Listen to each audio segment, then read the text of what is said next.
들어오기 전에 채널 팬분들이나 그냥 궤도님 팬분들이 영화 무서워하시면 어떡하지 엄청 걱정을 드시더라고요. DM이 많이 왔습니다. 어떤 DM 받으셨어요? 공포 영화 정말 못 보는데 어떻게 될지 모르겠다. 마지막에 지금 취소하신 분들 좀 계시거든요. 그래서 다행히 공포 영화 잘 못 보시는 분 계세요?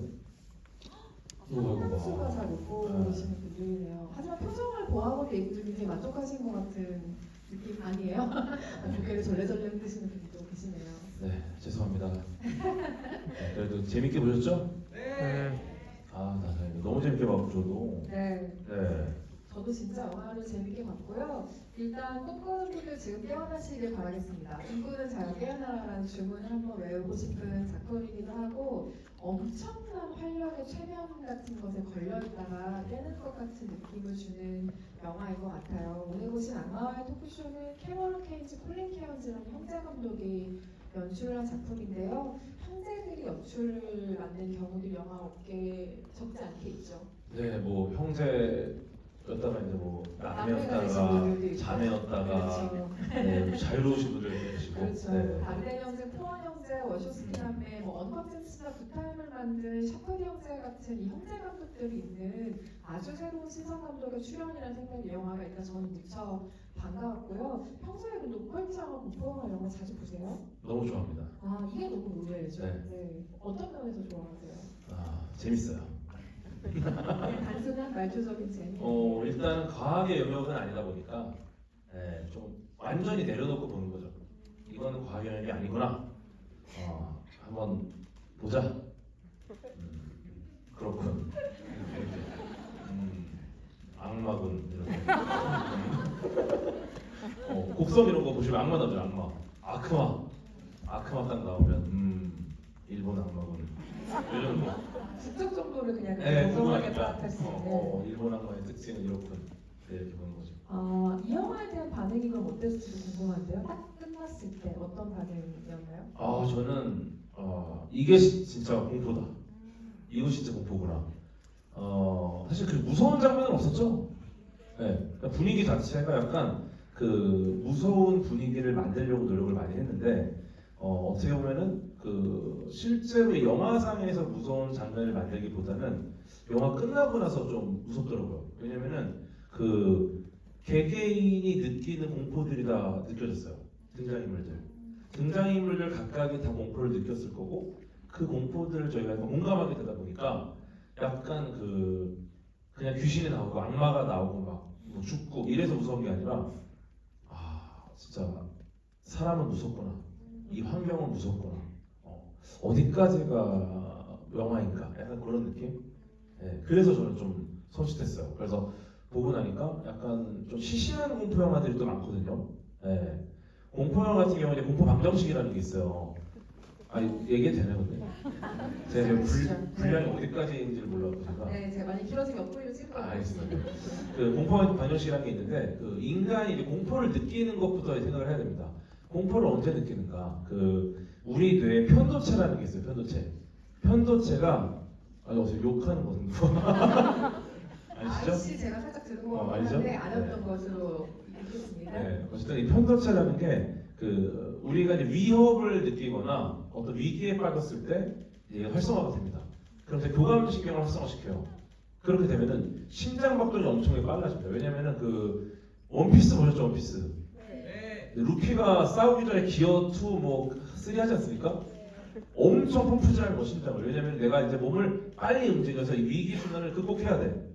누구보다 빠르게 움직여야 되고 누구보다 이제 굉장히 신속하고 강하게 움직여야 되니까 심박수가 빨라지는데 그만큼 이제 그 혈관이 수축됩니다. 그래서 심박수는 빨라지면 혈관이 수축되니까 우리 몸에 흐르는 피 자체가 원활하게 흐르지를 못하고 그렇게 되면 어떻게 됩니까? 우리 몸에 혈관의 피가 원활하게 못 흐르니까 피부에 체온이 내려옵니다. 그래서 우리가 약간 무서우면은 심장이 막 쿵쾅쿵쾅하면서 약간 추워지는 거야. 예. 그러면서 이제 혈관이 수축돼서 이제 피가 곳곳에 안 가니까 추워지는 게 있고요. 이때가 되면 이제 잇모근이라는 근육이 있어요. 잇모근 반사라는 게 일어납니다. 아시죠? 그 무지개 반사 뭐 이런 거 있잖아요. 예. 잇모근 반사. 그러니까 약간 반사신경 같은 건데 잇모근, 모를 세우는 근육. 네, 임모근이 딱 이렇게 일을 하게 되면은 털이 쓰죠. 네, 그러면서 약간 닭살이 돋고 이것도 역시 이제 그 체온이 떨어지다 보니까 이걸 막으려고 이제 임모근이 쓰는 거거든요. 네, 임모근이 일을 하는 건데, 그러니까 이런 것들 때문에 서늘하면서 심장을 쿵쾅쿵 뛰고, 요게 이제 보통 우리가 공포를 느낀다라는 한 순간이죠. 네. 이 영화를 보면서 그런 순간이 있으셨어요 혹시? 저는 사실 크게 공포를 잘 못 느끼고, 이게 공포군 이런 생각을 그냥 하신 거예요? 이럴 때 사람들의 임모근이 활성화되겠구나. 이쯤에서 한번 장치를 넣구나. 네, 좀 객관적으로 보다 보니까. 네, 그래서 이제 그럼 언제 우리가 이 공포를 느끼느냐? 그 공포 방정식이라는 게 있는데 이게 보통은 한 5가지 정도, 한 4-5가지 정도 조건이 있어요. 일단은 그 약간 그 불안감, 서스펜스 아시죠, 여러분? 뭐가 갑자기 튀어나올지 모르고 미지의 누군가가 나오고 예상치 못한 무언가가 등장하고 막 영화 보면 막 그 릴리가 이러고 있다가 갑자기 막 이러잖아요. 그때 막 불안한 거예요. 우리는 저 릴리가 고개를 들면 어떻게 돼 있을까? 머리는 많이 길렀네.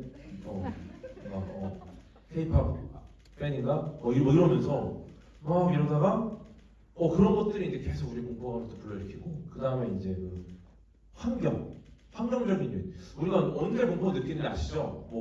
밝을 때 느낍니까? 아니요. 네, 어두울 때 느낍니다. 공포는 이제 어두울 때, 그럼 어두울수록, 근데 무언가가 제대로 식별이 안 될수록, 그리고 혼자 있을수록. 오늘 여러분 안 무섭죠? 400명이 있으니까 그래요. 이 영화관에 혼자 있어봐. 바로 기저귀 차야 됩니다. 네. 400명이라는 것 자체가 우리의 공포를 줄여주는 요인 중에 하나예요. 공포 방정식에서 공포심을 줄여줘요. 그 다음에 피라는 요소는 사실 이제 우리가 어떤 끔찍한 결과가 일어났구나, 어떤 무시무시한 일이 여기서 벌어졌구나, 이거를 보여주는 요소인데 영화에서는 피가 그렇게 많이 나오진 않죠. 그렇죠. 네, 그래서 저는 되게 적절하게 잘 쓴 것 같아요, 피라는 요소는. 그리고 좀 진부한 상황 같은 게 있습니다. 그러니까 약간 뻔한 거, 이렇게 막 하고 있다 갑자기 뒤를 딱 돌면 귀신 있습니까? 있으면 이제 진부한 거야. 안 무서워. 뒤를 딱 돌았는데 귀신 있으면 안 무서운 거야. 근데 어떻습니까? 뒤를 돌았는데 없죠. 뭐야? 이러고 앞을 보면 앞에 있어. 이것도 이제 진부해. 뭐야? 앞에 봐도 앞에도 없어. 그리고 그날 귀신은 없어요. 이게 안 진부한 거야. 그래서 진부한 것도 공포를 줄여줘요. 그래서 진부한 설정을 계속 쓰면 안 된다, 공포 영화에서. 그래서 어떻게 보면 뒤에 나오는 공포 영화가 과거의 공포 영화에 비해서는 훨씬 공포감을 주기가 어려워요. 왜냐면은 진부한 설정이 있을수록 우리는 공포심이 줄어. 근데 이번 영화는 사실은 좀 진부한 느낌이 거의 없었어요. 네, 뭔가 나올 것 같을 때 안 나와. 잠시마다. 네, 이런 것들. 몇 가지였죠? 아무도 듣고 있잖아. 네, 이거 말고도 사실성 같은 게 있어요. 그러니까 예를 들어서 현실적이면은 공포스러워요. 예를 들어 이번에 이 영화 악마의 토크쇼도 그 TV 쇼를 굉장히 사실적으로 그렸잖아요. 근데 이게 조금이라도 너무 뻥 같으면은 이제 우리는 이건 어차피 영화 속 일이다 하고 전혀 무섭지 않습니다. 근데 이게 또 너무 현실이면은 이거는 그냥 너무 현실이야. 악마도 안 나와. 아무것도 안 나와. 현실이야. 그러면 사실 이제 또 무섭지 않죠. 그래서 그 환상과 현실 사이 경계에서 굉장히 이 줄을 잘 타야 됩니다. 이것이 공포 방정식이었습니다. 네.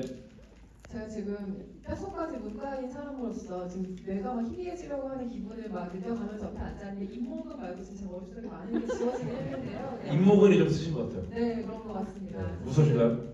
별로 지금 무섭지 않고요. 혹시 이 자리에 지금 저와 같은 문과생분들이 있다면 저희 문과생들의 타임입니다. 제가 영화에 관련된 이야기를 조금 문과적인 내용으로 말씀을 드릴 텐데요. 영화는 보신 것처럼 1977년 헬로윈 전날 밤에 토크쇼를 배경을 하고 있습니다. 방송국에서 실제로 이런 데 전파를 탄다면 정말 전무후무한 방송 사고가 되겠죠.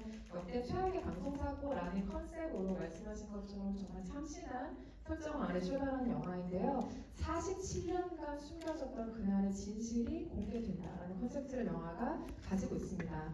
이것은 우리가 블레어 위치라는 영화 이후에 하나의 하위 장르가 된 파운드 푸티지 형태를 띠고 있어요. 이게 뭐냐면 충격적인 사건에 얽혔던 어떤 영상 자료가 있었는데 그게 뒤늦게 발견된다라는 컨셉으로 창작된 연출 스타일을 의미합니다. 그런데 이 영화는 그것뿐만이 아니라 백스테이지의 풍경도 있잖아요. 영화 안에 흑백 장면으로 처리가 된 분량들인데 이것까지 등장하면서 사실상은 완벽한 파운드 푸티지라기보다는 좀 페이크 다큐멘터리 형태를 조금 띠고 있는 영화라는 게 옳은 표현일 것 같고요.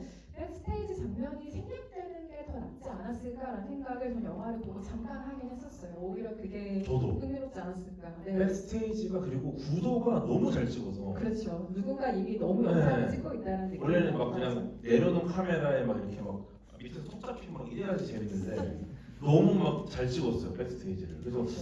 아 이게 조금 아쉽다. 너무 현실적이다.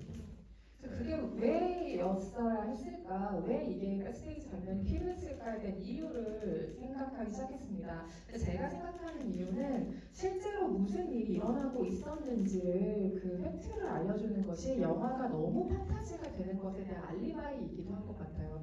순간순간 이게 카메라의 법칙을 깨고 등장인물이 계속해서 화면에 눈맞춤을 해요. 관객 한 명 한 명과 눈맞춤을 하는 시도는 사실 영화 주인공이 자주 하는 행동들은 아닌데요. 이런 것도 역시 마찬가지 기능을 하고 있다는 생각이 들기도 하고요. 배경이 1970년대라는 점에서도 저는 영화가 굉장히 흥미로웠는데 아시다시피 미국이 베트남 전쟁에서 패배를 한 뒤에 나라 전체에 굉장한 무력감이 드리워 있던 시대입니다. 그래서 여기서도 미국은 당시에 불신과 폭력의 시대였다라는 설명이 등장하는데요. 석유위기 파동도 있었고 워터게이트 사건 같은 것도 있었고 사탕주의가 증가를 해서 신명술사, 퇴마사 이런 오컬트의 첫 부흥기가 일어난 것이 1970년대인데요. 그때 이 어수선한 사회 분위기를 위로했던 1타자가 바로 토크쇼라는 거죠. CNN 토크쇼를 사람들이 보면서 이제 이런 분위기들을 그 당시 접했다는 건데요. 이게 제가 왜 재밌었냐면 우리가 보통 과거를 다룰 때 어떻게 다루죠? 노스텔지어로 다루죠. 아 그때는 그래도 낭만이 있는 시대였지. 사는 게 어려워도 이런 건 있었지. 너무 좋은 질문이에요. 그런 식으로 과거를 바라보는 영화들이 많은데 그래도 그때는 낭만이 있었어가 아니고 그때는 이렇게 폭력적이고 야만적인 시대였어 라는 것을 보여주는 그 시대 배경의 관점도 저는 일단 굉장히 흥미로웠고요. 또 하나 이게 재미있는 이유는 우리가 현실을 어떤 방식으로 인식하느냐를 보여준 영화라는 점이에요. 누군가는 궤도님처럼 이래서 무섭군, 방정식이 이러이러하니까 이런 공식대로 이 영화가 설계되었군 이라고 생각하는 사람도 있을 수 있지만 제가 보는 이 영화는 어땠냐면 사회비 종교의 연쇄살인범 같은 게 미디어에 등장하면서 우리는 어떤 생각을 하게 됐나요? 이전보다 사는 게 팍팍해졌어. 아 예전엔 이렇지 않았는데 사는 게 너무 무서워졌어라는 이야기를 하죠. 그런데 그게 실제로 누구의 영향일까요? 이 영화처럼 악령의 영향일까요? 아니면 악한 사람들? 아니면 그것을 믿는 나 자신의 태도? 그러니까 어떤 경계를 내가 바라보느냐에 따라 사실 사회 분위기를 읽는 태도는 굉장히 달라진다고 생각하는데요. 그걸 다루기에 오컬트가 너무나 최적의 장르인 거죠. 누군가는 이걸 진짜로 믿을 수도 있고 아 이게 뭐 진짜야 있을 수 없는 일이야 라고 치부할 수도 있습니다. 그렇게 현실과 현실이 아닌 것의 경계를 흐리고 의도적으로 선과 악을 모호하게 표현하는 것이 이 오컬트 장르라는 거죠. 그래서 여기서 나의 시각을 우리는 영화 안에 점검할 수 있는데요. 무슨 얘기냐면 결론적으로 이 영화는 잭의 시각에서 펼쳐지는 이야기죠. 잭과 슈와 거기에 출연한 모든 사람들의 욕망을 바라보게 하는 구도로 되어 있는데 잭이라는 인물은 단순히 스튜디오에 우연한 기급에 휩싸인 사람인가요? 아니면 자기의 성공만을 계속해서 야망으로 이 모든 걸 저지른 배우일까요? 여기서 왔다 갔다 우리 시선이 왔다 갔다 하게 되죠. 크리스트는 사람들에게 이너피스를 갖다 주는 사람인가요? 아니면 금전적인 이득을 취하려는 사람인가요? 이 질문을 모두에게 취할 수가 있는데요. 준마저 마찬가지예요. 이 사람은 도움이 필요한 소녀를 돕고 있는 선량한 연구자인가요? 아니면 이 사람을 착취해서 책으로 자기 명성을 얻으려는 사람인가요? 이 경계에서 계속해서 우리는 왔다 갔다 하면서 인물들을 판단을 하게 되죠. 릴리를 일종의 자신의 콘텐츠로 삼으려고 한다는 점에서 저는 준의 등장이 그다지 달갑지 않았어요. 그래서 이 사람은 파국이겠구나라는 생각을 했는데 결국에는 목이 이렇게 아주 처참한 엔딩을 맞이하기도 하죠. 근데 저는 영화를 보면서 그 생각을 하기도 했는데 내가 만약에 크리에이터라면 조회수, 뭐 좋아요 이런 것에 반응을 좀 기민하게 할 수밖에 없잖아요. 제 심리에 너무 공감하셨을 수도 있겠다 하는 생각을 했는데 어떠셨어요? 좀 이제 등장인물들에게 다 공감을 했습니다. 다 다른 예, 다 네. 이제 어떤 말씀하신 것처럼 어떤 선과 악의 양면성을 보고 있어요. 뭔가 이분이 과연 착한 사람인가 나쁜 사람인가 물론 이게 딱 나눌 수는 없지만 예, 하지만 끝까지 주관 잃지 않았던 우리의 이 빡빡이 형님. 우리 빡빡이 형님은 영화가 시작부터 끝까지 네, 주관을 잃지 않고 네, 자신이 할 일을 했습니다. 네, 저는 굉장히 배울 게 많다고 보고요. 근데 그 외에 이제 나머지 등장인물들은 다 뭔가를 갖고 있었던 것 같아요. 네, 개인적으로 저는 그 이제 이 극을 이끌어가던 분은 너무 그냥 명확하게 시청률에 목숨을 건 그 진행자 그리고 이제 폐지되는 게 너무 두려운. 근데 나중에는 이제 차라리 폐지하는 게 나았을 상황이 벌어지는 거죠. 네. 근데도 불구하고 이제 욕심을 버리지 못하는 상황인 거고. 네. 저 릴리 같은 경우도 저는 비슷한 상황이라고 봐요. 왜냐면은 이 친구가 등장했을 때부터 카메라를 이렇게 의식을 많이 하더라고요. 네. 이 친구는 본인이 이제 나 말고 다른 존재가 나랑 연결되어 있구나. 이거 자체에 본인이 굉장히 좀 흥미를 갖고 있는 그리고 이걸 통해서 내가 주목받는 것들을 좋아하는 약간 관종기가 있는 여학생이었어요. 네. 그러다 보니까 그 본인을 컨텐츠로 삼는 그 박사도 사실상 서로 윈윈하는 관계가 아니었을까. 그래서 뭐 일방적인 착취가 아니라 릴리 입장에서는 나를 유명하게 만들어주는 사람이니까 이용해 먹어야겠다. 그럼 이제 카메라를 보면서 이제 막 하는 거예요. 이렇게 카메라 봐. 그 악마 들어와. 나가 또 카메라 봐. 이게 반복하잖아요. 그래서 어떻게 보면은 근데 이들이 갖고 있는 속성들이 다 우리가 갖고 있는 속성들인 거죠. 그게 좀 무서운 거예요. 나도 저 상황에 저렇게 되면은 저런 행동을 할 수도 있겠다. 그러니까 내가 저지를지 모르는 그런 행동들에 대한 공포가 좀 있다 그래야 되나? 네, 그걸 좀 많이 느꼈어요. 인물들 한 명 한 명에 대한 이야기를 조금 더 깊숙하게 들어가기 전에 잠깐 오프닝 화면으로 돌아가서 이야기를 좀 더 짚어보려고 하는데요. 내레이터가 등장을 하잖아요. 이 내레이터는 우리가 끝날 때까지 누군지 알 수가 없어요. 목소리를 듣자니 잭은 아닌 것 같고 그리고 뭐 이 테이프를 발견한 사람인지 뭐 누군지 전혀 알 수가 없는 정보를 주지 않는 나레이터의 목소리로 영화가 시작을 하게 됐는데요. 마이클 아이언사이드라는 배우가 실제로 나레이션을 녹음을 했는데 재미있는 것은 이 감독들이 호주 감독들이에요. 그래서 코로나19 시기에 락다운 때 멜버른에서 갇힌 채로 이 영화의 시나리오를 썼는데 시나리오를 쓰고 프로덕션을 시작했을 때 이 배우한테 녹음하는 현장을 가볼 수가 없었던 거예요. 락다운 상황이잖아요. 그래서 새벽 3시에 시차를 맞춰서 일어나서 뉴욕에서 이 사람이 녹음하는 것들을 계속해서 조정하는 방식의 녹음을 거친 오프닝 영상이고요. 이 영상은 더 킬링 오브 아메리카는 1981년도 영화를 본따서 만들었다고 하는데 이게 왜냐면 암살자, 연쇄살인범들의 일상 같은 것을 다룬 이들이 어떻게 범죄에 가담하게 됐는지 요즘 넷플릭스 같은 데 엄청 많이 나오는 다큐 형태를 따르는 영화였던 거예요. 그래서 그 오프닝 프롤로그의 스타일을 그대로 가져온 게 이 영화가 가지고 있는 오프닝 스타일이고요. 쇼의 타이틀 서체 같은 것도 그 영화에서 따와서 만들었다고 하네요.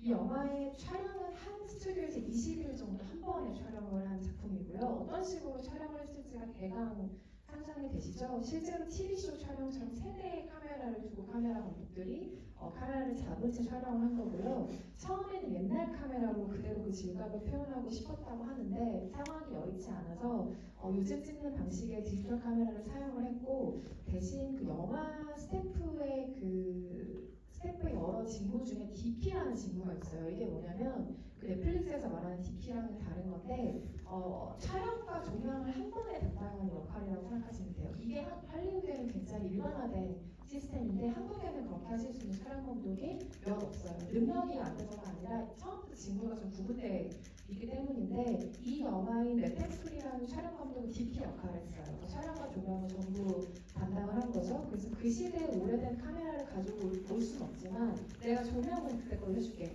그래서 각종 조명 가게를 다 뒤져서 먼지가 쌓인 조명을 다 다 가지고 올 거예요. 근데 문제는 그때 조명들이 전부 텅스텐이라는 거죠.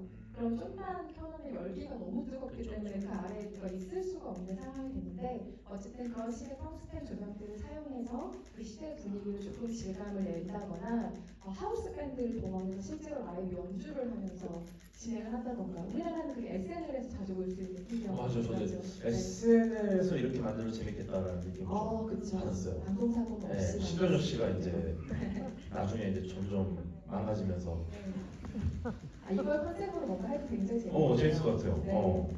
그래서 어릴 때 그 두 감독의 신화 쇼를 보면서 10대 때 보는 신화 토크쇼가 뭔가 이상한 어른들의 세계로 들어가는 것 같았다라는 본인들의 추억에 기반했다는 이야기를 하기도 했습니다. 그래서 그 당시에 TV 라이브 쇼가 가지고 있는 어떤 위험성, 대본이 없어서 생기는 철렁철렁한 순간들 이런 것까지 분위기에 반영해서 만든 작품이라고 하고요. 정말 소름 끼치는 사실은 이 영화가 미국에서 4월에 개봉을 했을 때 인디 영화 부문 6위로 순위를 출발했어요. 이 6위는 숫자가 너무 불길하잖아요. 다들 우연의 일치라고 믿었어요. 그런데 첫 주 일요일에 이 영화가 벌어들인 스코어 가격이 얼마였냐? 666.666달러였어요. 660만 6,666달러를 벌어들인 거죠. 요거는 제가 봤을 때 네. 제가 정확합니다. 네. 요런 거 하나 제일 수치가 조금 가까웠을 때 관계자들이 주작서 사. 야 너무 취소해. 이런 느낌으로 맞췄을 수 있다. 이거는 뭐 가능한 일이죠. 네, 이거는 뭐 예를 들어 뭐 미세한 거니까.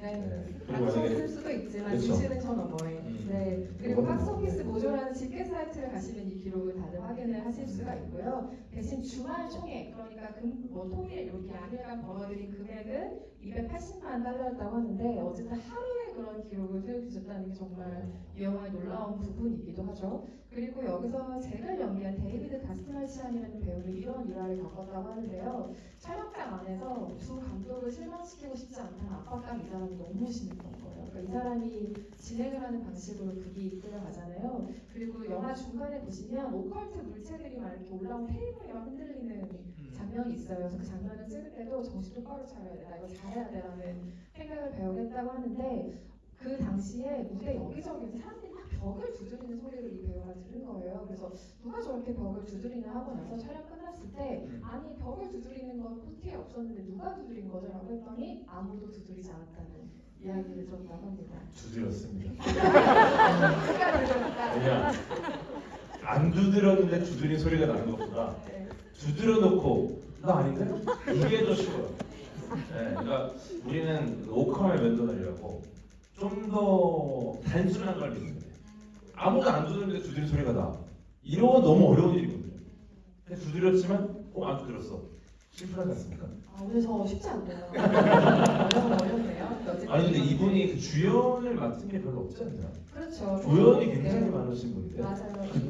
이 배우를 어떤 영화들로 감지를 하셨을지 잘은 모르겠어요. 균에서 그 인간 컴퓨터 맞아요. 눈 이렇게 허옇게 뒤집어 까고 막 이렇게 계산하는 분 계시잖아요. 눈썰미가 굉장히 네. 밝으신 편이래요. 뭐 그렇죠. 누군가는 수어사이드 스쿼드에서 발견하셨을 수도 거기도 있을 것 맞아요, 같은데 그 맞아요. 물방울 무늬 코스튬을 입고 있는 남자를 기억하셨을 수도 있고 혹은 앤트맨의 러시아 사기꾼으로 기억하실 수도 있고요. 네. 그리고 최근에 오펜하이머에서 윌리엄 보든 역으로 오펜하이머를 좋아하시나 봅니다. 가장 이 남자의 좀 불안하고 불평한 표정과 에너지를 좀 극대화한 캐스팅이 이 영화가 아닐까라는 생각이 들고요. 그 공감과 미스터리의 경계를 오가면서 어둠 속으로 관객을 데려가는 안내자 역할을 충실하기도 하고 있기도 하죠.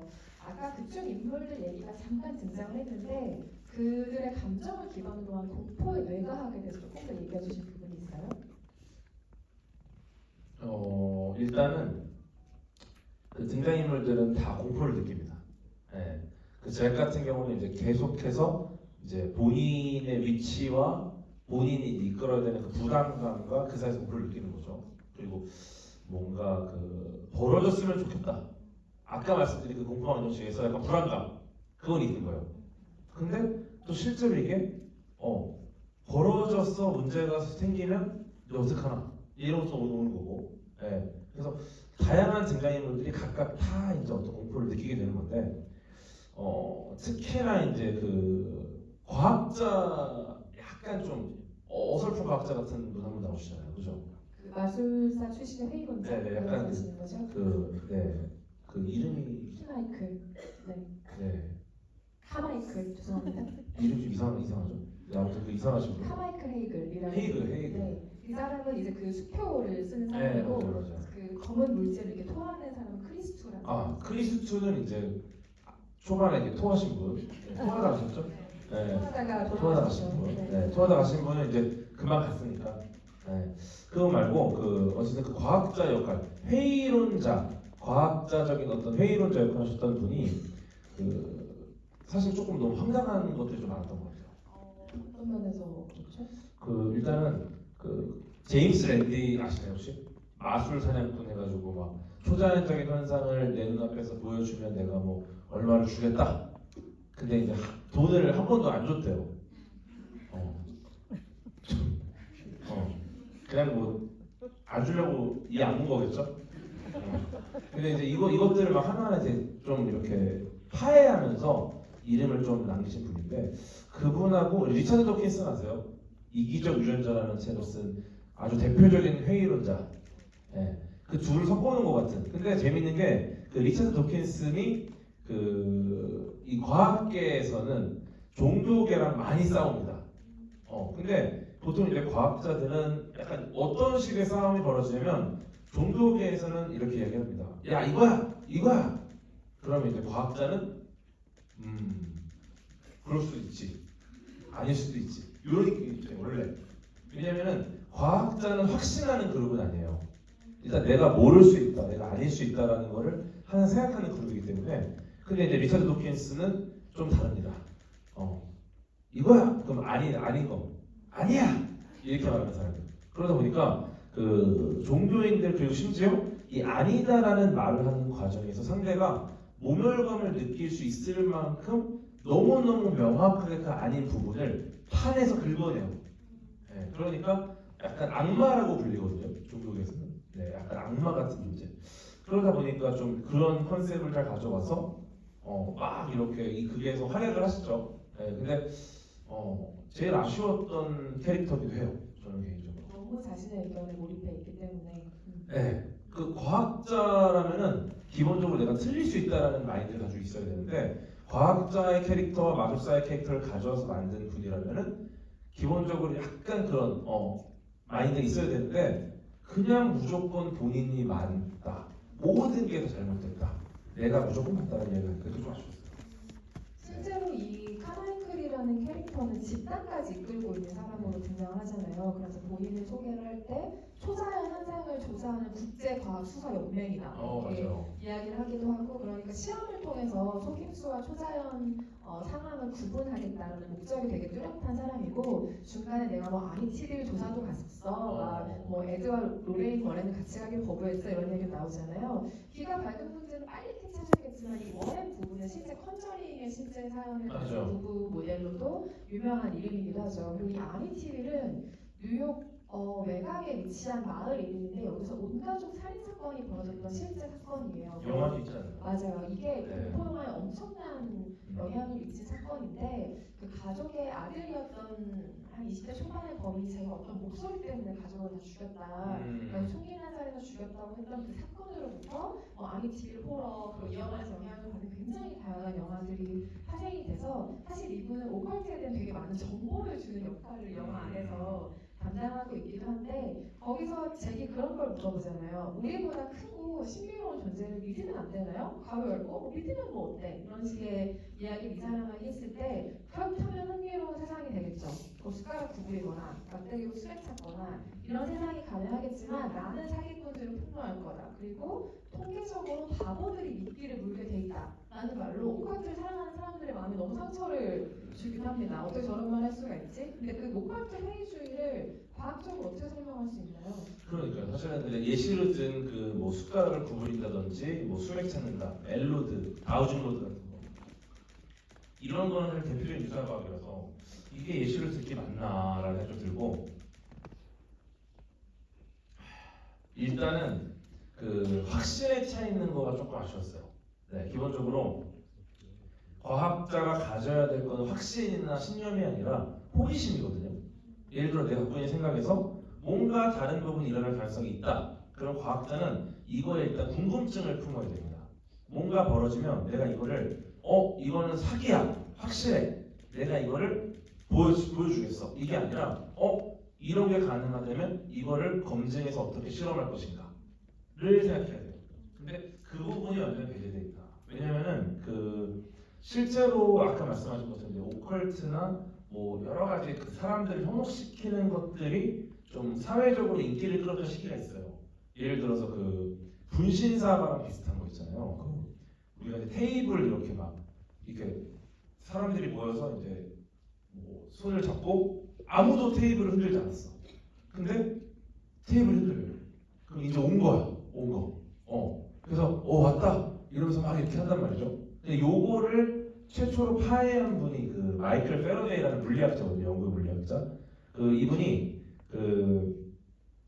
테이블을 흔든다라는 건 물리적인 힘이잖아요. 그럼 왜 흔들리지? 손목인가 보다. 근데 아무도 흔들리지 않았다는 거거든요. 그래서 각각의 손목에 증폭 장치를 설치합니다. 그래서 손목을 조금만 흔들어도 집단이 와르르 무너져. 그러니까 이 말이 뭐냐면은 나의 작은 동작을 극대화시키는 증폭 장치를 개발해요. 그래서 이제 요거를 마녀들한테 설치합니다. 그러니까 본인이 마녀라고 주장하는 분들. 재밌는 게 요 장치만 딱 세팅을 하면은 절대 안 와요, 마녀가. 어떤 악마도 오지 않아. 근데 요 장치를 빼면은 테이블 흔들려. 요 장치 설치하면은 조용. 그래서 이거는 손목이 맞다. 요걸 이제 과학자가 해주는 거죠. 그러니까 중요한 거는 어떤 과정을 거쳐서 이걸 검증할 것인가. 그리고 실제로 그렇다고 해서 이게 뭐 마녀가 없고 악마가 없고 이게 아니라 이 테이블을 흔드는 힘이 어디서 왔을까? 그걸 궁금해하는 거죠. 네, 그러니까 제가 볼 때는 이 극 중에 나오는 전직 마술사 캐릭터가 가져야 될 것은 호기심이고 어떻게 보면은 본인이 맞다, 옳다 이걸 주장할 게 아니라 계속 궁금했어야 돼요. 계속 질문하고. 그래서 이제 말미에 이렇게 얼굴이 벌어지지 않습니까? 불이 나오면은 이 불의 온도가 몇 도인가? 이게 적외선을 알 수 있거든요. 한번 막 십자가 막 들으면서 막 으아 이럴 게 아니라 진짜 과학자면은 제가 한번 만져봐도 되겠습니까? 왜냐면 발화라는 연소가 일어나는 거잖아요. 그러면 탈물질, 산소, 발화점 이상의 온도가 있어야 되는데 주변에 발화점 이상의 온도가 없단 말이에요. 그 다음에 그럼 탈물질은 어디 있는가? 산소는 있으니까. 그럼 제가 혹시 탈물질을 좀 봐도 되겠습니까? 온도를 체크하고. 그래서 이 불이 어디서 왔는가? 이거를 좀 궁금해하는 생각을 하고 거기서 막 되게 말미에 되게 추하지 않습니까? 갑자기 막 엎드려서 막 섬기서 막 숭배하잖아. 기습 숭배라는 거는 페이커한테 하는 거예요.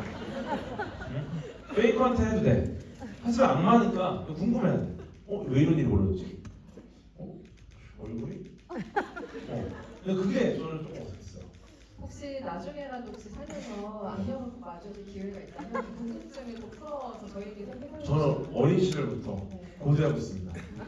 네, 만나면 일단은 지평자표계 어떻게 그런지 모르겠고 그거를 확인하고 나서는 질문들이 많아요. 그래서 혹시 나오면은 쉽사리 사라지진 안 돼요. 네. 쉽사리 사라지게 하지 않는다. 그리고 나온 초기 조건을 기록해가지고 또 나오게 만들어야지. 그게 중요해요. 그러니까 한 번 나왔다고 우리가 놀래고 방심하면 안 돼요. 딱 나오면 그 순간에 초기 조건들을 잘 기록을 해가지고 또 나오게 해야 돼. 이게 과학입니다. 저 얘기 듣다 보니까 제가 이 영화에 가졌던 저의 감성이 다 펼쳐지려고 하는데요. 그래서 여기까지만 일단 듣고 그리고 제 생각에는 아마도 헤이글이라는 사람이 있는 장소가 다른 하나의 토크쇼의 무대이기 때문에 나온 행동일 수도 있다는 생각이 들어요. 상황을 좀 바꿔 생각해보면 자기를 연구자라고 말하는 준이라는 여성도 이 명성을 얻는 것에 관심이 없다면 왜 출간되지도 않은 책을 자기 책상에 그걸 보내겠어요. 여기는 모두 방송을 타고 싶고 유명해지고 싶고 어떤 식으로든 자신의 활약을 알리고 싶은 사람들의 무대란 말이에요. 그 무대에서 내가 키고 싶은 욕망 하지만 그걸 아주 은은하게 감추는 스킬을 발휘하는 그 사람들의 전쟁터란 말이죠. 그래서 이 무대가 다른 아닌 토크쇼여야만 했던 아주 중요한 이유가 거기에 있다는 생각이 들고요. 마지막 장면부터 혼란이 오신 분이 있을 거예요. 내가 진짜로 뭔가 최면에 걸렸나? 이 돌아가는 무언가가 나에게 말을 걸었나? 내가 뭘 놓쳤지? 이런 걸 생각하신 분들이 분명히 있을 텐데 그 마지막 시퀀스를 둘러싸고 어떤 해석을 혼자 내리셨어요? 과학에서 최면은 좀 우리가 알고 있는 거랑 많이 달라요. 우리는 보통 이제 최면하면 막 이렇게 막 진자운동이죠. 네. 이중진자 이렇게 보여주면서 막 삼중진자 보여주면서 와 이러다 갑자기 막 다른 행동을 하고 막 이거는 사실 과학의 최면은 아니에요. 과학에서 이제 뇌과학에서 말하는 최면은 좀 더 그쪽 방향으로 향하게 할 수 있느냐? 약간 이런 정도로 보시면 될 것 같아요. 네, 그래서 막 진짜 우리가 영화에서 보는 그런 최면은 영화에서만 좀 뭐 이게 하고 막 재우고 졸려서 자는 겁니다. 사실은 영화에서 이렇게 쳤을 때 바로 잘 정도면은 그분이 얼마나 평소에 과로를 했는가 그걸 알 수 있는 거죠. 그래서 이제 우리 빡빡이 형님 2인자 항상 2인자 하지 않습니까? 네, 그렇죠. 설명도 네. 해줘야 되고. 만년 2인자로 삶을 사는데 사실 보면은 제일 고생해요. 쉴 틈이 없어. 다들 쉴 때가 있습니다. 빡빡이 형님은 한 번도 쉬지 않아요. 빡빡형님에게는 거스라는 캐릭터 이름이 있습니다. 거스. 애벌레 공포증 네, 어색하네요. 사람을 얘기하는 거고요. 네. 근데 이 사람이 죽는 장면을 얘기가 나왔으니 잠깐 상상해 보면 고개가 돌아간 채로 죽잖아요. 이 영화는 과거 그 고전 엑소시스트의 장면을 패러디한 것이죠. 거기서 그 주인공 리건이 악마에게 이렇게 고개를 돌리는 장면이 있잖아요. 그 외에도 뭐 릴리의 몸이 갑자기 초전도체 같이 막 이렇게 변하는 것은 폴터가이스트 같은 작품의 영향을 생각하지 않을 수 없는데요. 이 영화는 실제로 70년대에 굉장히 유행했던 오컬트 영화들의 씨앗을 조금씩 심어둔 작품이기도 합니다. 그래서 마지막에 제기 그렇게 된 것은 실제로 미니가 아내가 이 현장에 나타나서 다 버린 결과라고 생각하세요? 아니면 다른 식의 해석을 가지고 계세요? 이게 저는 약간 열린 결말 아닌가. 저는 처음부터 이 제게 죽은 아내 의심을 하고 있었습니다. 네. 분명히 좋은 관계는 아니다. 느낌이 안 좋았어요. 근데 역시나 막판에 좀 안 좋았죠. 네. 그 자체가 저는 사실은 약간 오히려 더 무서운 상상을 했어요. 아내를 죽인 거 아닌가. 실제로. 원래는 죽을 상황이 아닌데 의도적으로 죽인 거 아닌가. 그거에 대한 죄책감이 마지막에 또 칼로 찌르는 모습으로 나오는 것 같다는 생각이 듭니다. 왜냐면은 아내가 이야기했잖아요. 뭘 해야 될지 알지? 그러면서 이제 잭이 찌르지 않습니까? 환상이지만.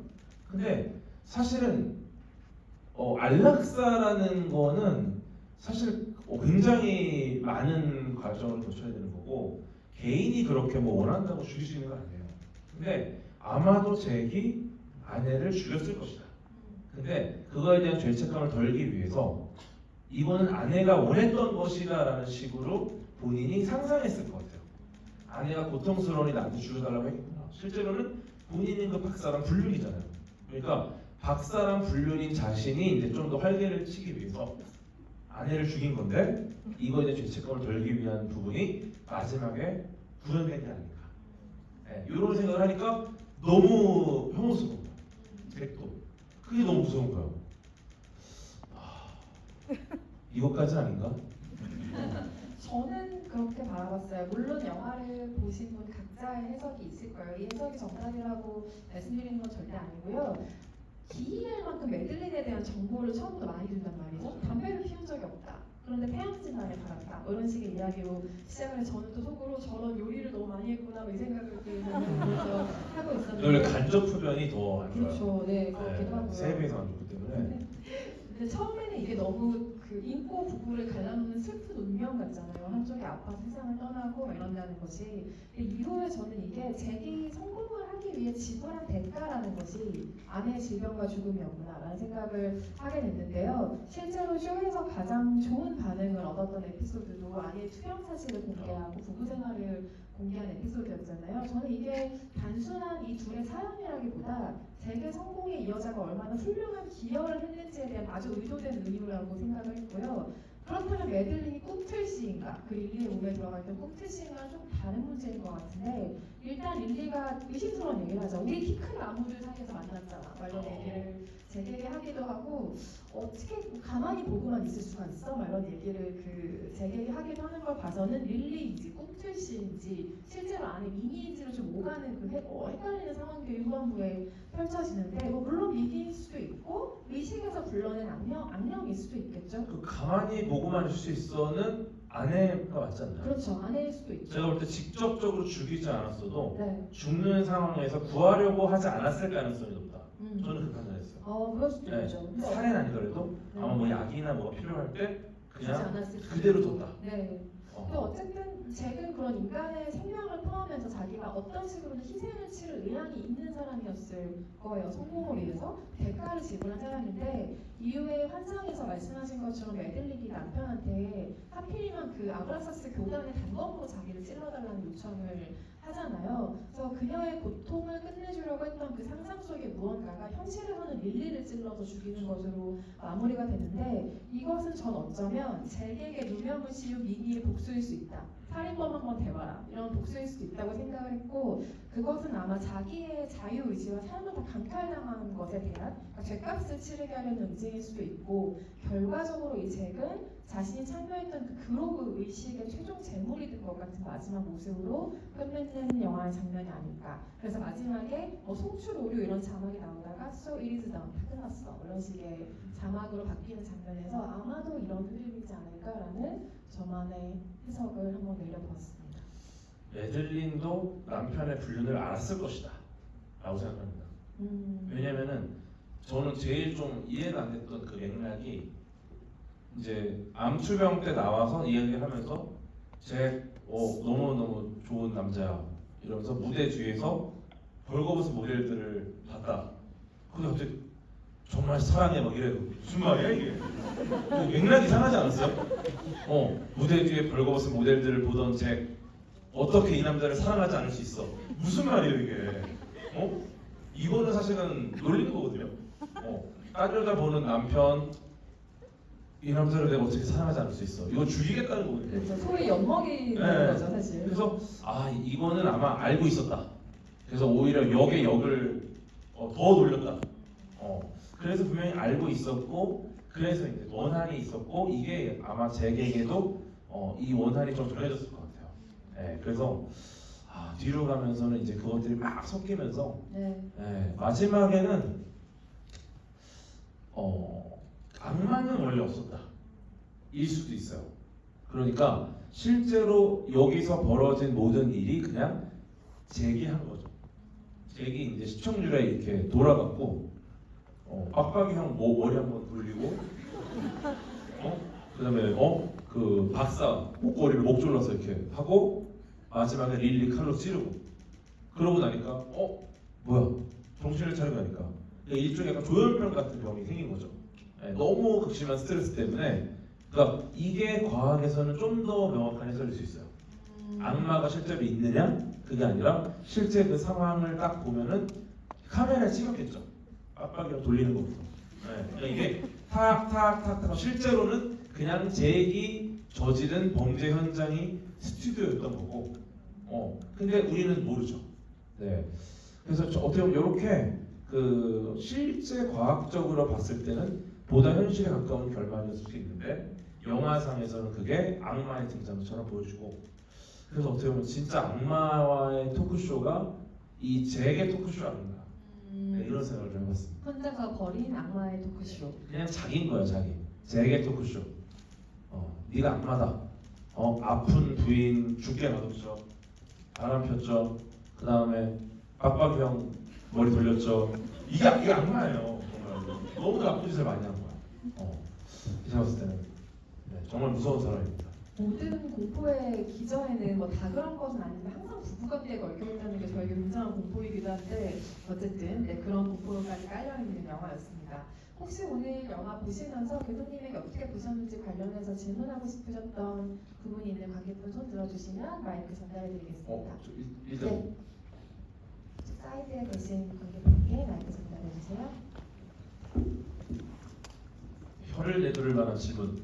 기대하겠습니다. 저기. 네, 안녕하세요. 영화 보면서 좀 듣고 싶었던 게 아까 교수님께서는 체면이 과학적에서는 영화에서 보여주는 모습 같은 모습은 다르다고 하셨는데 항상 궁금했던 게 왜 미디어에서는 체면을 걸 때 아까 말씀하신 전자운동이나 돌아가는 문양 같은 걸 이용하는지 혹시 이것도 과학적으로 조금 연관이 돼 있나 궁금했습니다. 그냥 그 반복적인 패턴 있잖아요. 그런 것들을 그냥 우리를 조금 이렇게 릴렉스 시키는 거죠. 릴렉스 시키는. 그래서 아마 그렇게 된 것 같아요. 근데 이거는 그냥 한번 해보시면 좋을 것 같아요. 눈앞에서 이렇게 한 6시간 흔들면은 나중에는 이게 내가 최면에 안 걸리면 안 끝난다는 걸 알거든요. 그러면 너도 나도 빠지게 돼. 그리고 이제 방송에서 많이 걸립니다, 최면에. 이유가 뭐겠습니까? 그분들은 지금 퇴근이 목표예요. 거기 내노라는 셋업들 이거 단진자 갖다 대면 바로 걸립니다. 왜냐? 내가 걸려야 끝나거든, 녹화가. 그래서 아마 빨리빨리 걸리는 것 같아요. 네. 한국에서도 그렇게 야만의 시대가 있었어요. 여기 뭐 70년대 토크쇼 얘기할 게 아니라 우리도 뭐 과거 전쟁의 로마 공주였습니다. 양파 막 사과처럼 뭐 먹고 와 이거 사과예요. 실제로 근데 양파는 코 막고 먹으면 사과랑 거의 비슷해요. 예, 우리가 맛을 느끼는 게 이제 미각이라고 생각하는데 실제 80%가 후각입니다. 20%밖에 안 돼요 미각이. 그래서 코를 막으면은 식감 자체가 사과랑 비슷하고 사각사각거리니까 헷갈리게 양파 사과 섞어서 막 주잖아요. 코 막고 먹으면은 엄청 틀려요. 예, 그래서 아마 비염이 심한 분들은 최면에 걸린 게 아니라 양파를 막 사과처럼 드실 수 있죠. 네. 생양파 맛있어요. 네, 그렇다고 뭐 무리하게 시험하실 권유를 드리고 싶진 않네요. 네. 다음 질문도 받아보겠습니다. 저 중앙에 계신 관객분께 먼저 마이크 드립니다. 철저하게 속도전이군요. 그렇죠. 네, 한 질문이라도 더 받기 위해.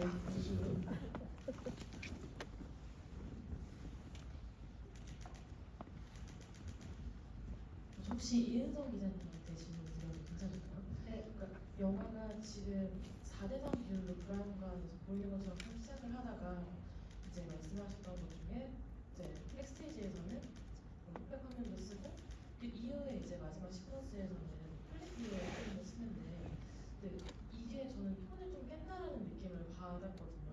그래서 이 영화를 보실 때 어떤 감상을 하셨는지 제가 되게 좋아하는 기자님이라서 어떻게 보셨는지 궁금합니다. 감사합니다.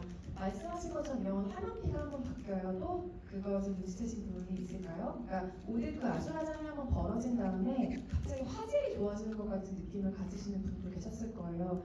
그게 이제까지는 백스테이지와 무대 위를 계속 구분하던 현실이 무언가 하나로 딱 합쳐지는 것 같은 느낌이 들어요. 그때부터 지금 이제 환상을 경험하게 되는 상황이 되는데요. 그때부터 영화는 기존에 사용하지 않았던 지금 현실의 화면 비율, 지금 현실의 4K 화질을 갑자기 우리에게 들이밀어요.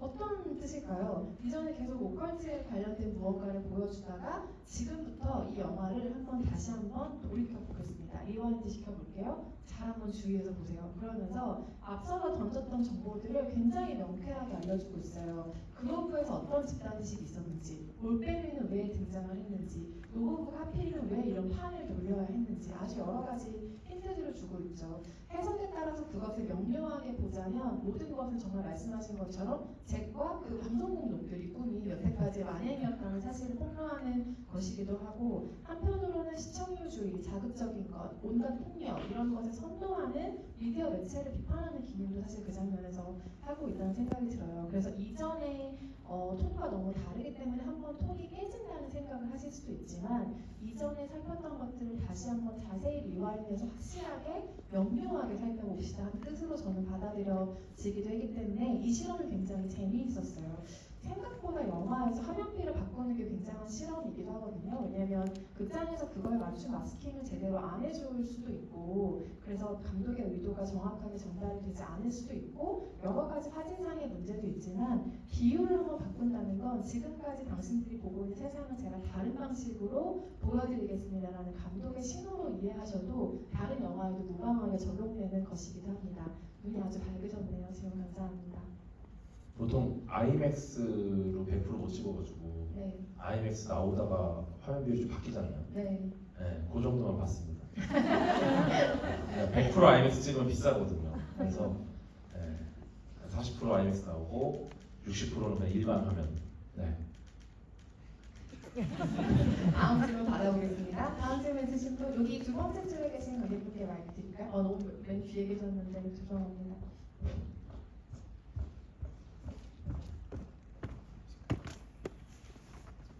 어,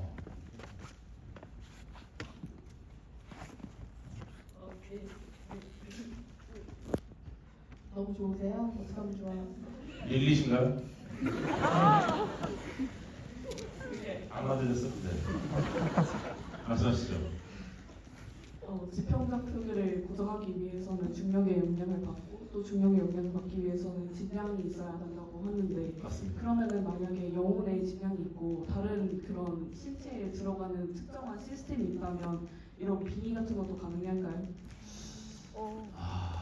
그렇죠. 근데 영혼의 질량이 있고부터 가정인데 영혼의 질량을 측정하는 실험을 한번 실패했기 때문에 거기서부터 아마 좀 불가능하지 않을까. 예. 그럼 빙의라는 건 어떤 관점으로 보세요? 뇌 질환으로 빙의라는 거. 이상한 연기를 하고 있는 것이 그러니까 뇌에 어떤 문제가 생긴 거죠. 네, 뭔가 뇌가 아닌 다른 존재라는 착각을 하는 거잖아요. 그러니까 질환에 가깝다고 볼 수 있을 것 같아요. 여기서 또 영혼의 무게를 21g이라고 초성같이 믿고 있는 저로서는 또 굉장히 가슴 아픈 이야기이긴 한데요. 근데 이것은 네. 뭐 밤을 해도 모자란 토론이 되기 여기까지만 요 하겠습니다. 영혼의 무게를 쟀던 실험이 과거 있었죠. 네. 네, 잘 알죠? 실험에 대해서는 대략 알고 있습니다. 아. 영화에서도 설명이 잠깐 되긴 네네 그 실제로 그 과학자이자 의사였던 분이 영혼의 무게를 재려고 시도하셨어요. 근데 이제 이분이 그 임종 직전의 환자, 천식 환자들 대상으로 해서 초정밀 저울에 놓고 딱 숨을 거두는 순간 얼마나 무게가 바뀌는가 이걸 체크합니다. 그렇게 해서 숨을 딱 거두는 순간에 무게가 줄어드는 거를 측정했어요. 그래서 뭐 예를 들어서 뭐 딱 뭐 숨을 거두는 순간에 뭐 피부에 있던 뭐 숨을 증발할 거고 뭐 어디 있던 뭐 점막에 뭐가 날아갈 거고 뭐가 사라지고 뭐 땀으로 배출되고 이런 걸 다 고려했는데 그래도 없앨 수 없었던 무게가 21g. 그러면 이거는 영혼의 무게인가? 그렇게 해서 이제 21g이라는 영혼의 무게 영화도 나오고 이제 우리는 영혼의 무게를 21g을 알고 있는데 이 실험 자체가 굉장히 문제가 많았던 실험입니다. 실제로 6명의 환자를 대상으로 했고요. 그러니까 모집단이 굉장히 작아요. 그리고 21g도 그 사람마다 다 달랐던. 예, 그리고 그래서 아마 그 재밌는 게 그 당시에 이제 개로도 실험을 했어요. 근데 개는 무게가 줄지 않았습니다. 그 당시에 이제 만연하던 이야기가 영혼은 인간만이 가지고 있다. 개는 영혼이 없다. 그러니까 개는 안 주네? 그럼 사람만 그렇구나 이렇게 된 건데 실제로는 이제 그 사람하고 다르게 개는 이제 그 피부 호흡을 못하기 때문에 입을 다물고 죽으면은 나가는 기세가 없었고, 그러니까 죽는 순간 폐가 빠르게 식으면서 이제 뭐 나갔다. 그만큼의 어떤 질량이 나갔다고 보는 건데 이 실험 자체가 문제가 많았어요. 그래갖고 이제 결국은 이 실험 잘못됐다. 그래서 이제 아예 뭐 말도 안 되는 이야기가. 저는 오늘 이 자리에서 부지사바와 지금 영혼의 무게까지 저의 유년 시절을 아주 아름답게 장식했던 많은 추억들이 막 날아가고 있는데요. 네, 여기까지 하겠습니다. 다음 질문 주신 관객분 손 들어주시면 마이크 전달드릴게요. 우선은 가까이 계신 여기, 분이 지금. 있을까요? 네. 땀이 많이 나고 있어요. 네. 그 영화 자체가 되게 선악이 불분명하고 좀 어떤 분들한테는 되게 시청률에 대한 욕심을 많이 가지고 있으면서도 그거에 대한 인간적인 면모를 많이 보여주는, 시청자들도 자극적인 것을 원하면서 그 자리에서 막 공포를 느끼고 도망가는 장면이 보이잖아요. 그래서 되게 그 이은선 저널리스트님께서는 어떤 캐릭터에 좀 많이 공감을 하시면서 영화를 보시는지 궁금합니다. 저 같은 경우에는 이제 그 잭을 보면서 되게 열심히 그 시청률을 올리기 위해서 자극적으로 하면서도 때로는 다른 면모에서는 결국에 먹고 살려고 하는 거라고 생각을 했었어 갖고 여기까지 네, 그래서 이현선 조은희 지사님께서 어떤 캐릭터에 공감 많이 주시는 것 같아요. 저도 마찬가지 이유로 되게 공감할 수밖에 없는 지점이 있었어요. 저는 지금은 프리랜서 기자로 일을 8년째 하고 있는데 이전에는 그보다 긴 시간을 회사 생활에서 기자로 일을 했기 때문에 특종에 대한 강박이 엄청 있어요. 근데 그게 다른 사회부, 정치부에 있는 기자들보다 그 스트레스가 덜하지만 우리가 소위 물 먹었다는 표현을 신문사 같은 데 진짜 많이 쓰거든요. 야 어디서 나왔는데 이거 왜 주지 않았어? 막 이거 먼저 터뜨리면 뭐 어떠는 거 알지? 막 이런 식의 어쩔 수 없는 그 조직 간의 생긴 때문에 제가 버거워지는 순간을 되게 여러 번 겪었는데 한때는 그 생각한 적이 정말 있어요. 왜 이거는 너무 어릴 때 한 상상이긴 하지만 우리가 내가 잘하고 싶은 게 너무 안 될 때 만약에 나한테 악마가 와서 영혼을 팔고 파우스트처럼 이거 잘하게 해줄게 그럼 나 그거 하고 싶다는 생각을 저도 해본 적이 있어요. 물론 악마가 저에게 찾아오지 않은 관계로 그건 이루어지지 않았는데 그래서 그렇게 해서라도 제일 글 잘 쓰는 사람 되고 싶다. 제일 인터뷰 잘하고 싶은 사람 하는 사람 되고 싶다. 이런 생각 해본 적 당연히 있어요. 근데 저게 저렇게 자신의 명운을 전부 건 시청률에 왔다 갔다 하는 그거에 예민해질 수밖에 없는 사람이라면 매일 저렇게 쇼가 진행되는 것을 책임져야 하는 사람이라면 그 무게가 정말 다를 수 있겠다는 생각을 책을 보면서 했어요. 그래서 저는 막판에 그 사람이 겪는 환상이 진짜 잘됐다 쌤통이다. 그러니까 아내 입장으로 생각을 하면 그런 생각이 들었던 한편 또 한편으로는 정말 불쌍한 인간이라는 생각을 했어요. 그래서 저도 제게게 굉장히 공감을 하면서 봤습니다. 가장 공감한 캐릭터가 혹시 있으셨어요? 공감을 아무한테도 하지 않았을 것 같은데. 저도 이제 제게게 공감이 많이 됩니다. 음. 그 이제 올해 들어오면서 MBC를 비롯한 몇 군데에서 파일럿으로 방송이 들어갔는데 폐지됐어요. 파일럿이 안착되기 쉽지 않고 또 파일럿 때 열심히 해서 안착을 시켜놨더니 레귤러로 가서는 내가 없어. 이런 경우들을 하면서 근데 이제 그 내가 좀 더 잘했어야 되나 이런 생각을 많이 했거든요.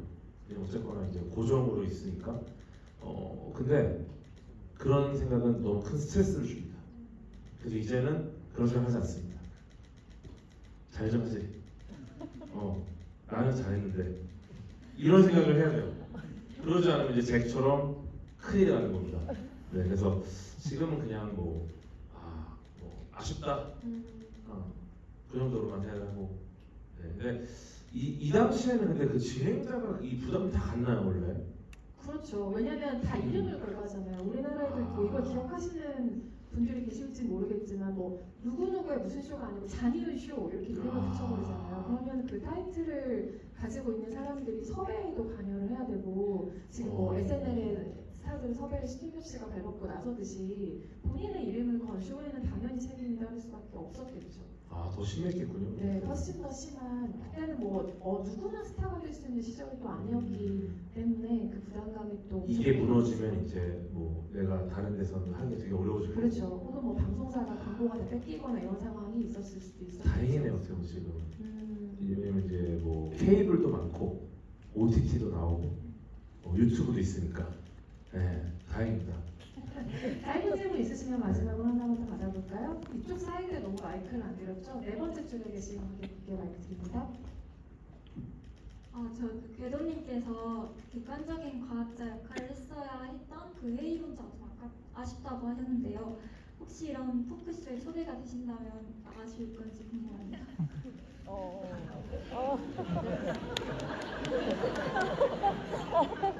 근데 되게 종목을 찌르는 질문인 게 그 무당분들 연락이 많이 와요. 무당분들 뭐 여러 다양한데 우리 무당분들이 예전 같지가 않아요.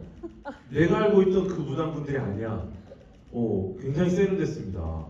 MG 무당분들이 많이 계시고 근데 이제 뭐 사실 어떤 종교적인 관점에서 이야기를 나누자는 것도 많이 연락이 오고 근데 이제 제가 나가는 건 상관이 없는데 근데 그분들은 생업이 있다 보니까 이제 제가 이분들에게 도움을 주는 역할을 해야지 이분들의 생업에 방해를 드리면 안 되겠다라는 게 있어서 근데 같이 하게 되면은 제 의도와 상관없이 좀 방해가 될 수 있거든요.